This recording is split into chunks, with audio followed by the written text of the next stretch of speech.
This question belongs to computer organization subject and was asked in GATE 2020.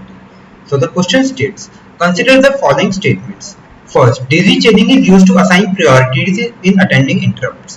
When a device requests a vectored interrupt, the CPU does polling to identify the source of interrupt. In polling, the CPU periodically checks the status bits to know if any device needs its attention. During DMA, both CPU and DMA controller can be bus masters at the same time.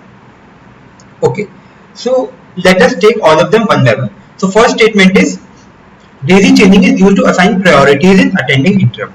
See what daisy chaining is. So daisy chaining method is basically used to assign the priorities.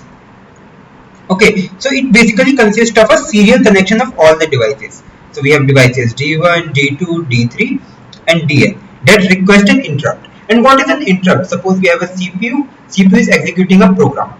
Now interrupt is any event that causes the CPU to change its flow of execution. So any event that interrupts the CPU flow of execution is called interrupt. Interrupt can be done by a program, our keyboard, CPU or any other IO device. So daisy chaining is basically used for establishing priority and consists of a serial connection of all the devices that request an interrupt. The device with the highest priority is placed at the first position. So this is the highest priority. And the device with the lowest priority is placed at the last position. So this is lowest priority. So here priority decreases. Okay. Which is, so the first priority, lowest priority is in the last, highest priority is in the first. So it basically follows a chain of the devices. Thus it is called daisy chaining and it is used to assign priorities in attending interrupts. So first is correct. Now second is, when a device gets a vectored interrupt, the CPU does polling to identify the source of interrupt. No, this is false. As what is a vectored interrupt? Vectored interrupts are basically achieved by assigning each interrupting device a unique code. So each device D1, D2, D3 is provided with a unique code C1, C2, C3 up till Cn. These are interrupting devices.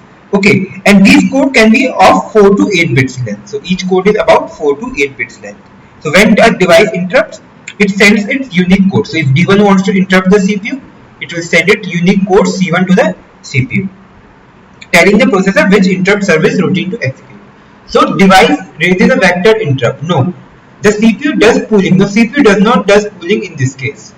The device sends its code. So second is false. Option C is in pooling. The CPU periodically checks the status bits to know if any device needs attention.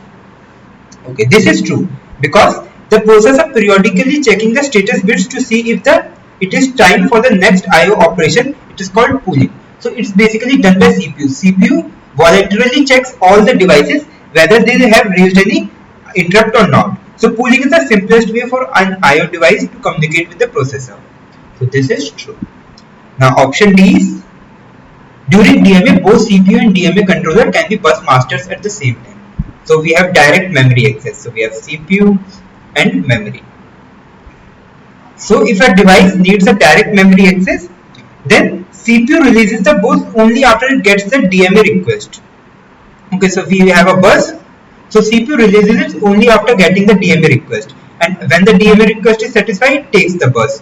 So both of them can't be the masters of the bus at the same time. Only one of them can be. So 4 is also false. So correct answer is first and third are true. So option C is correct. 1 and 3.